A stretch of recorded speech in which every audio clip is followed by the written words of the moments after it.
Tonight at 8, flooding, ice, and fire?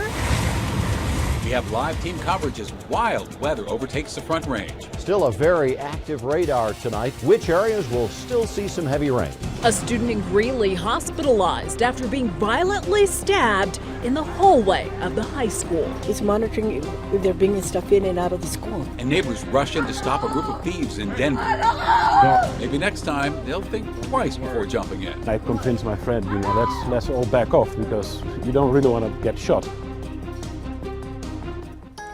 We begin tonight with a jam-packed weather action day. We've seen storms all evening, including strong flows from the Big Thompson River near Drake, hail near Black Hawk, flooding throughout Highlands Ranch and Douglas County, and has some dark clouds and heavy rain in Denver. So I want you to look at this. This is James A. Bible Park in Denver. Look at that, just underwater.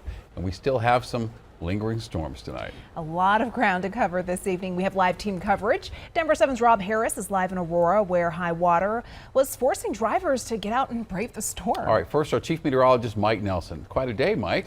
It was a pretty busy afternoon, that's for sure. There's still a lot of rain showing up on the radar, but the warnings and the advisories have been lifted in general across most of the state. Still some light rain falling in the Denver area at this hour. Won't amount to very much. This is where we had the very heavy precipitation just a few hours ago, and now it's just sprinkles of rain. Good news as well up around the Estes Park area. The flash flood warnings on the Cameron Peak burn scar have been lifted. Out to the west, we still do have a flash flood warning in effect out in the area around Carbondale and Marble. That is on the Lake Christine burn scar. It's been lifted for the Grizzly Creek burn scar. And out on the eastern plains, still some pretty good activity going on from about Lyman extending up toward Akron. Nothing severe, but a fairly decent light show. Now, the whole cause of this monsoon moisture that's been pouring northward from Mexico across New Mexico into Colorado, and we had a cold front that slipped into the state from yesterday. So instead of the mid-90s, we're only in the low 80s for highs today.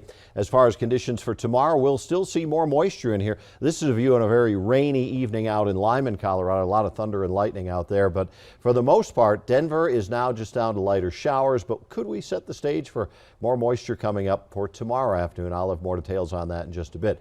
Our Rob Harris has been driving throughout the metro this afternoon, keeping an eye on conditions. Rob, what have you seen? Well, Mike, it's now just kind of drizzling here in Aurora. It's different than it was earlier today when the rain was coming down.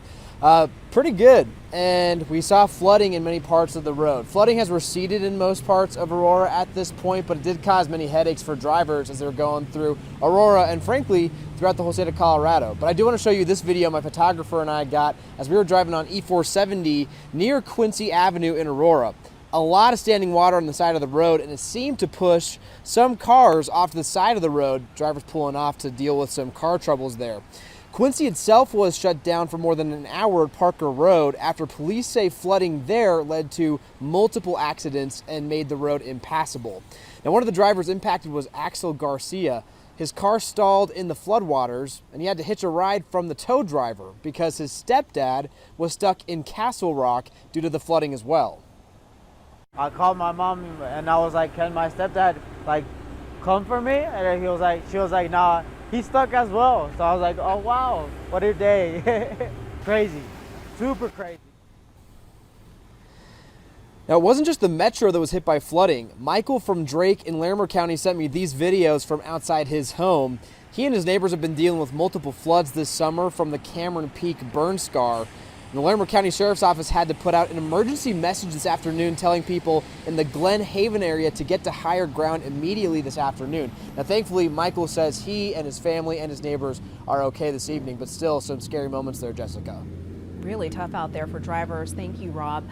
We're going to go now to a live look at our CDOT camera through Glenwood Canyon now, where both directions of I-70 from Dot Cerro to Glenwood Springs are closed because of a flash flood warning in that area. Sorry we don't have that camera, but we will update you on that as soon as we get some more information. And if the rain and the hail weren't enough, South Metro firefighters responded to this ruptured gas line that led to that house fire. This is Greenwood Village near El Dorado Avenue. They say lightning struck the roof of a home there, traveled down the gutter and hit the gas line. They were able to get this under control quickly. Wild weather day, and you can always get the latest weather forecasts right on your streaming device.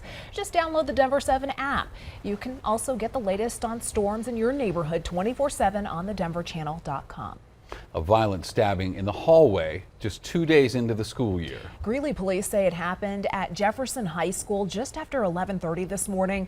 Shortly after, parents were notified and the school went into lockdown. A student has been charged with stabbing his classmate, but as Denver 7's CB Cotton reports, fear and concern tonight linger.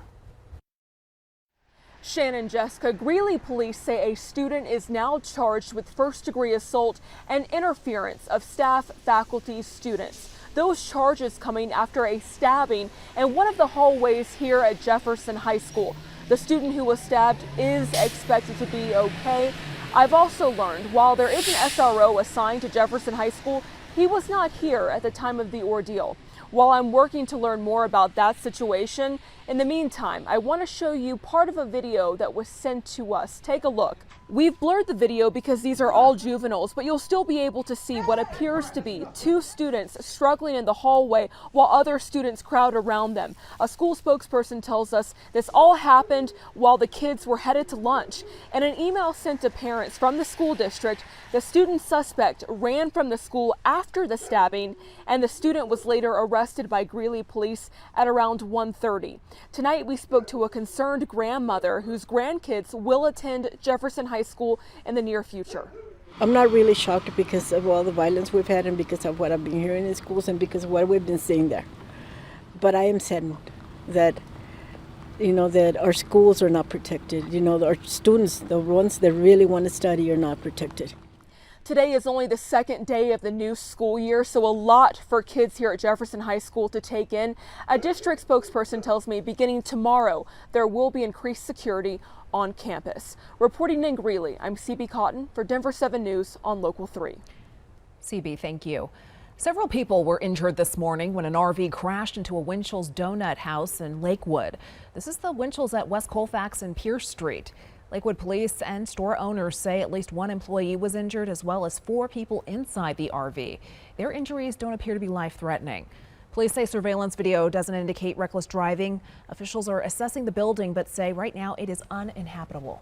Well, chaos on a Denver street Saturday morning as people woke up to screaming, fighting, guns being waved in the air. It began just before 8 o'clock when a group of suspected thieves crashed his pickup truck into several cars that were parked on 2nd and Pennsylvania. Now, as the group tried to run from the scene, neighbors stepped in and tried to stop them. One of the suspects pulled a gun. It was eventually tossed to the ground. Later, he can be seen pulling out another gun and pointed at the neighbors. All 3 suspects ended up getting away before police arrived. Once the guns came out and there was a wrestling about it, that was kind of scary because I thought, wow, that could go off in any direction. Hopefully they find these people some point in time so they can better their lives, but doing a shootout is not a great way to address this.